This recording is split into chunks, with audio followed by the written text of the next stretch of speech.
Hello and welcome everybody to our recap videos, and we will go over week 4 and then week 5 because we are lazy and we are never on time with the recaps, blah blah blah, whatever, copium C, whatever. And with me again today will be the amazing Rise Up to the Top. Say hello. Why, hello. Thank you for the compliment. I lost this week. This week. Yes, Never you mind. Yeah. just wanted to have the viewers on the edge to find out who will reign supreme in this amazing league. And to start us off This with is a huge. week 4, you wanted to say We something, I'm have sorry. us. Oh yeah, this is a huge week because this decides. This puts everything. This lets us see who qualifies first. Because if the Ursurings win here, Ursurings have a great shot at qualifying, and Stack Attackers in turn are like in distress. But you can see the result now. So And the yeah. result for the Ursarinx versus Takataka in Gen 8 OU, Shown versus me, Schwipper. Two monotype players in OU. Great decisions, good management. Clearly, applause. Was a really good one.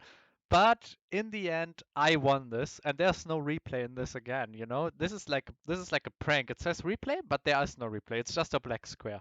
It's a prank.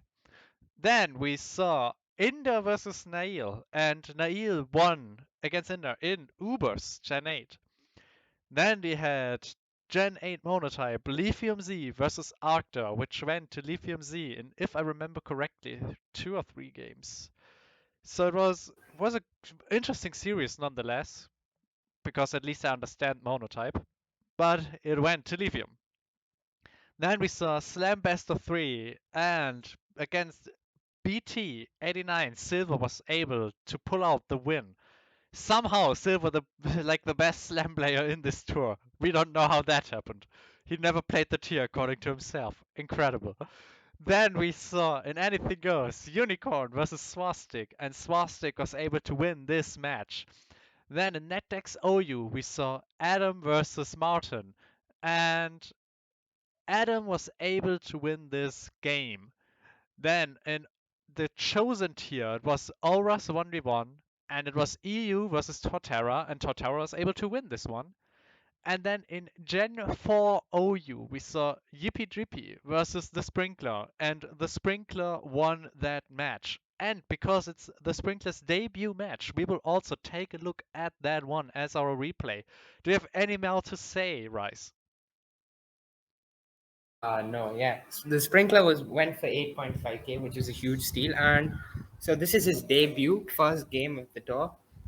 We kept him for too long, and now he is going to be facing off Yippee Dreepy, which was originally meant to be Dinesh, but he got subbed out because he unfortunately had to leave PS. So yeah, you see now what happened here. I For team preview, we can see it's 6 Voltops versus 6 Voltops. Amazing team building. Now, I hate Gen 4 for that exact fact. I like my team preview. I want to know what's happening. So let's see what this game will do. And a Metagross, very common Pokemon in the tier. Also You can see a Magnezone, Sash Boomly. That's a could be a boom. It could Stinger. also be Choice Band boom. Magnezone also Yeah. being basically everywhere. Rest Kingdra. See a Rest Kingdom. Goes to a Chesto, and it's gonna hope for a flinch here, but no, he just proceeds to D-wave again. And But this time, instead of resting, he the good wants the thing kill. about rest sweepers are like they can remove stuff like T-Wave, Will-O-Wisp, whatever. Tita coming in against Gengar. Gengar missing the focus burst, which is huge because even if it doesn't kill necessarily, the damage would be amazing. But now Sprinkler's on the back foot right there because Tita being able to set up is a huge threat. And this could Good be a reach choice on Scarf Sprinklers first, Flygon. and you see the UPDP being safe there and going into the Gyarados, but Sprinkler reads that and goes for the U-turn, and now you see a taunt Gyarados, which is going to set up most probably on this. You see the Metagross doing huge damage to the Gyarados. You see the Gyarados setting up again with the defense. Again, what we established was a Scarf Flygon, and it had Thunder Punch. For this exact reason, and you see it killing the Gyarados, which is a And huge threat Flygon on the coming in second with DD. huge pressure on the team. Because Flygon See them. basically threatened out a setup Tita and killed a setup Gyarados, which is huge. See a And we see sub Sub Rotom Rotom. again, this is not a stab hydro pump when it comes out. This is Will Wisp, which unfortunately misses there, and Crunch is super effective. And the miss was really And unfortunate. It kind of evens out the Focus Blast missed earlier, which would have dealt great damage. Here we see Crunch. Remember, Gen 4 Steel resisted Dark up until Gen 6, so Metagross not getting hit super effective there. And the Hydro Pump from Starmie see just eliminates it, like out of nowhere. It's just gone. Boop, gone. the Choice Spec Tita, Starmie gone too. is claiming kills. That's, that's that Choice Spec Starmie. And Jirachi comes in now, which is And Scarf, and it's going to try Jirachi has flinching to this hold for down. flinches now. Yep. It's basically who flinch. Can he flinch this? He can. And He's he not able to didn't get flinch two a single flinches. time. And And yeah, that's his we game. saw the Spec Starmie. Starmie, or as the monotype community would say, 5-star, 5-star, 5-star. Well, take the W. Starmie really the star of the show here, and Flygon coming in clutch against T-Tower and Gyarados, two powerhouses of Gen 4 OU. I And don't know if you and I don't know if you made that pun on purpose, the start of the show, but that was a good one. I applaud you. I didn't make it on purpose, but now that you said it happened, it clearly was calculated. So, we see Sprinkler winning his debut game, but as it always was said, he's a steal for the money he was paid for because he's really good at Gen 4, as I was told. And we saw. And now we saw, yeah, Stack Attackers demolishing Ursa in this week, which This was also the helped helped last Stack game of Attackers for sure. Unicorns 2. Oh, it was a Unicorns was 2D. replaced, I don't even and notice now how many people get replaced in this tour. Unicorn also the manager, their second manager unfortunately left, so they lost two of their managers, their two managers. So they got two replacements in Saki and LPZ, whose games you will see in the next recap. But for now, the Earthlings are sitting on 2 points, and they're in a tough spot. They need to win the last week to have even a little bit of a chance at qualifying. The Stack Attackers, in turn, are now sitting coolly at the second position in the table, joint second. So now we'll move on to the next game now. Yeah, we will go on, and we saw the Wuling Wooters versus the Melmoths, which entered to the 3-5 scoreline, so close match overall. And in Gen 8 OU, we had Captain Eikichi versus Abi, which Abi was able to win. Which makes me even more scared for my matchup this time around.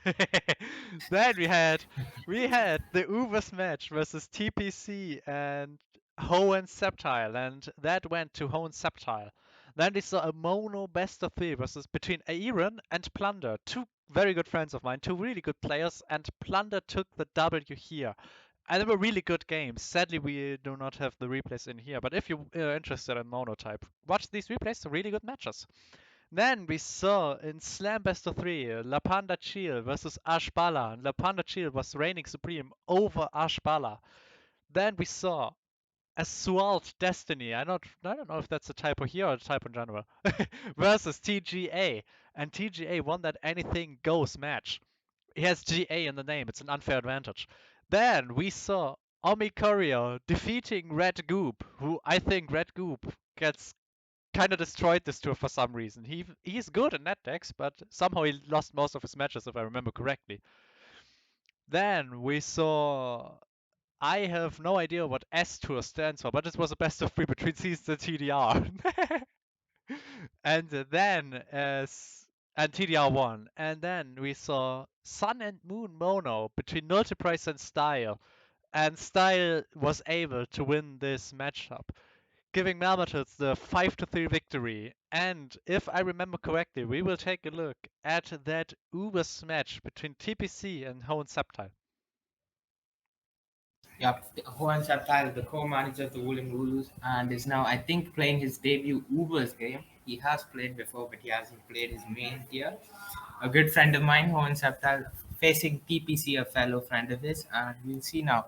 At the matchup, you see a DD Zekrom, most probably, a wicket blow, the Single single strike strike Urshifu. Urshifu. Yeah. Yeah, and yeah, I mean, we see one on side with debut, a Xerneas. Xerneas can always be a massive threat, as I've learned in Ubers. yeah, especially, and you see the Lunala, which is probably a stall set with Roost. So yeah, we have huge threats on either side. Some differences. Normally in Ubers, most of the mons are the same, but yeah, let's head into it now. We see, I mean, most of the mons are the same. We see both sides running the typical like Necrozma Dusk main. Both sides have the Evoltal. Both sides have the Eternatus. So there's a little. Those three are gonna stay. Like, I think they're like, if I remember correctly, like three of the most used Pokemon in the tier. For a good reason, but they are used a lot, and we see it here too.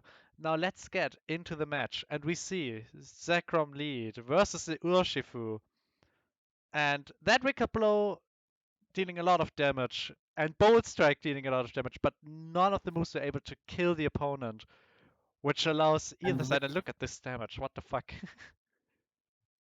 and Yveltal is the main check to things like Urshifu and Marshadow. So you see 50%. That is huge damage.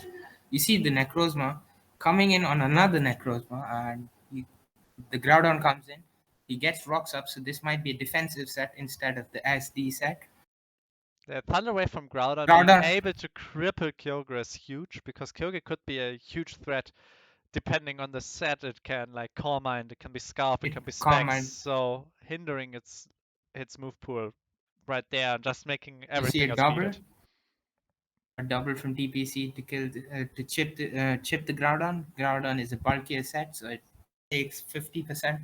And the one huge threat on TPC's side is gone. The Xerneas is in, which is Balloon to outplay things like Poltergeist, Marshadow, Yes, and yes. you see Evital coming Necrozma in coming on is you, man. so typical. Evital, And just super strong.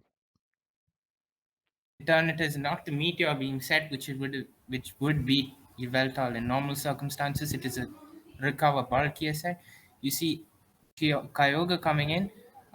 It's a subcom mine most probably. Um, Concept is fishing for the paralysis. He gets it, and Eternatus is in a good And spot now right now Zekrom because gets it's a swapped in, and there was a double to Necrozma, which Zekrom doesn't deal much damage to, like not set up at least. But Necrozma also can't kill it unless it runs Earthquake, which this Necrozma, as we have found out, being a defensive set, doesn't. Zekrom also it absolutely runs knock. demolishing Xerneas right there. And there's the Gold Strike on Eternatus. Eternatus can roost this damage off if it wants to, but it Dragon Tails, an unfortunate miss right there. Now And Necrozma comes in. this It is a is a Sword Dance SD Necrozma, Necrozma, which and this also can would let kill you this. Yeah, believe, that Stealth Rocks are on the defense of Groudon. and yeah, and this takes a lot of damage from Sunsteel Strike. The Sunsteel Strikes do not activate a potential weakness policy, so being safe right there and not knocking first. Evital Second, outspeeding and though, dealing a lot of damage. Colder outspeeds Berry but though. does not, yeah, and does not kill. But Necrozma kills in turn, and now the Eternatus comes in, potentially not kill, but he does kill with flamethrower here. Now the Eternatus speed tie right here. Xerneas comes in, and if this is a sludge bomb, Eternatus, this game is over. Well, It's it's a a toxic toxic zone, one, but even like with a crit, it's but not enough yeah, to KO. And and because it can just. Eternatus is so fast, can just Ooh, we see a recover. Rest Xerneas. We see a Rest Xerneas, and now Rest Sleep Talk, yep, Moonblast, and probably aromatherapy maybe for the last move. And Maybe we get Eternit lucky is enough now. to see it, but we will find out. I This Xerneas is Moonblast. just out there waiting out turns, but it will rest now, and that was a good predict. Like either it rests or he swaps out to Eternatus. The how odds were high for him to rest there. So saying, "Oh, I'm gonna make the play and swap to Zekrom because I'm in such a commanding lead, but I don't want to get absolutely walled out by rest," is a good move to make. Groudon getting Dragon Tailed in, really unfortunate for Eternatus because this definitely tanks and Pressure Blade overkills in return. And now Xerneas comes in. Now That's it's basically Xerneas versus Xerneas versus the 5. world. Basically, Yep. poor And Xerneas just kills here, doesn't even go for the rest because he would take too much damage from Groudon return. Zekrom a Bolt missing the Strike Bone miss. Strike though. But yeah, the Lunala in the back can just stall this out. Or you can Toxic this here to force a rest or recover, get the HP recovery back. And now it's basically a waiting game now to see which one of these beats it 1v1. The flamethrower comes in a burn, but it's just gonna rest off that status. So now that all Now that's good Lunala for null, comes and in, now being able, like it's Lunala can now basically heal up probably. Yeah, and just get its shield back up. and it's basically just now a waiting game, and one is inclined to win this stall matchup. Not a stall Yes, matchup, I agree with but the chat, by the way, what GPGP is pointing out. That was what I nearly commented too, but then the game went on. Not flamethrowing the Xerneas when Sun was up, when it had a potential kill on it, was a weird play. But in the end, like, in what the is end, this he still Xerneas now gonna do? Xerneas with Rest Sleep Talk still has limited attack options.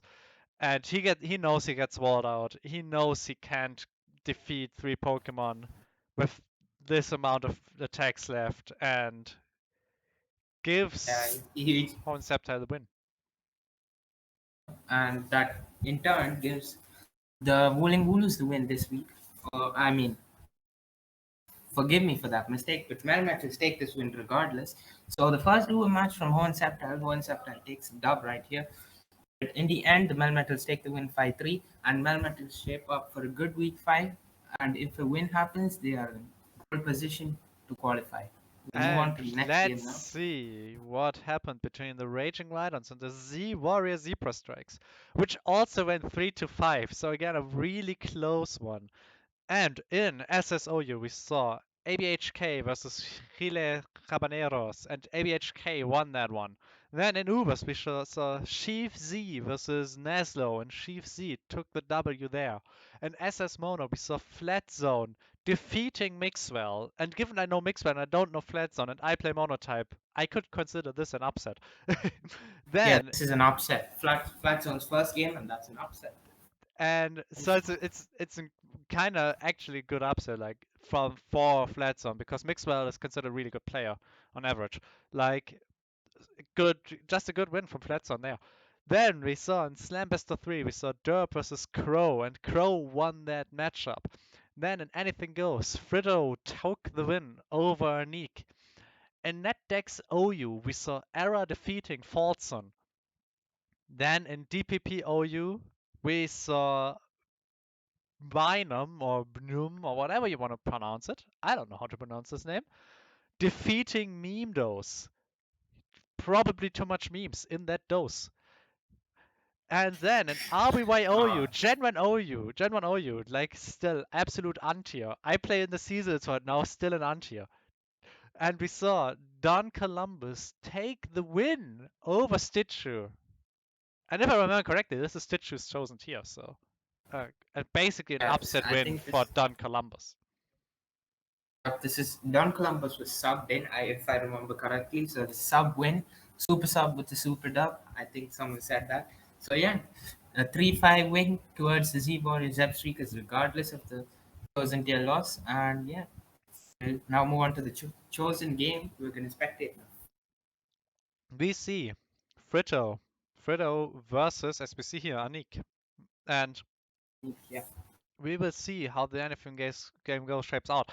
Obviously, you saw Fritto will win this one. We will watch it from winner's point of view, so we will switch sides here. We see both sides with the Ditto which I love. It's like this random ass Pokemon with low AF base stats just being played in the highest tier, just to And kill there's the Dynamax in standard this Supers. tier. Yeah, there's Dynamax in this Yeah. tier. Yeah, and so we're gonna come. I'm Also, gonna can we talk completely about overlook Dynamax most of the. there's no one I would have loved to see being Pokédex-sitted more than Yveltal or Necrozma Duskmane because they're in every single game. In every single Duskmane one. is God. Uber's AG. You just see both of those mons everywhere because they're just so solid in I mean, every Yveltal, if I job they remember want to do. correctly, is considered like maybe the only good switch in into Calyrex, so you basically have to play it. And next to like more shadow, etc., etc. Yes, It's just solid all around. so let's check how this game played out and why was Fritter able to win this matchup, or more precisely how. And it's just a good lead for Fritter here. Just sub, so sub leech is a possibility. They're not. It's a knockoff, and because you see the Yveltal switching in, like you said, probably the only switch into Calrux Shadow. Oh, the bait This and is pass this, from the substitute really evil set right there. And yeah, Xerneas take and doesn't get knock out the substitute loss. And Moonblast kills and in there return. goes. And this is really Uh, huge. As I said, like Yveltal is probably one of the only switch-ins into Cataract's Shadow, and he just lost that to expecting Ooh, Xerneas to set up. And a full oh, para this here. is rough. This is rough. This is really rough now. And Oh, another that's a full double para. parallel. And so Xerneas is Yep. So you're not able even, to just stand behind the substitute, not giving a care in the world. and the sub fades now. And now we And see the Geomancy now, Geomancy. So it was a really good and I read on think the this, taunt earlier. and that's a sub or the on the toxic good read, and yep, it's you. It lives, but again, it does not And break the there's sub, just and this that's just there's surrender. Like yeah, there was just like a really, really strong play from Fredo, going for the double substitute at the start to get the sub, pass it to Azernius, not Geomance once it's up in against Eviltal, and just killing, just attacking the Eviltal, expecting the taunt, and it's a very dominating victory, honestly. yeah. You don't see a lot of those in the store, so that's a really solid win. Again, the baton pass behind the sub, it just Also, sealed the deal from very there. unfortunate that Necrozma got full para twice. Obviously, that also helped the game, but there was like Fritter played really well and had the luck on his side on that one. Yeah, hitting all the thunders and getting a paralysis. Yeah, it's just a rough time for Necrozma, but yeah, just well played in general from Fredo. So So now we'll that move on. was week 4, and I'm as last time around. I will stop the recording here real quick, so we will have 2 parts again, and you will be able to watch the week 4 recap on its own, and then on a later date be like, now I want to see what happened in week 5. Also, shameless self-plug, check out my other YouTube series with Aaron, the GOAT, the man, the myth, the legend, where we take meme teams from low ladder and try to get to 1500. This was it for week 4, and I hope you liked it. And yeah, we will see you in the recap for week 5. Bye bye.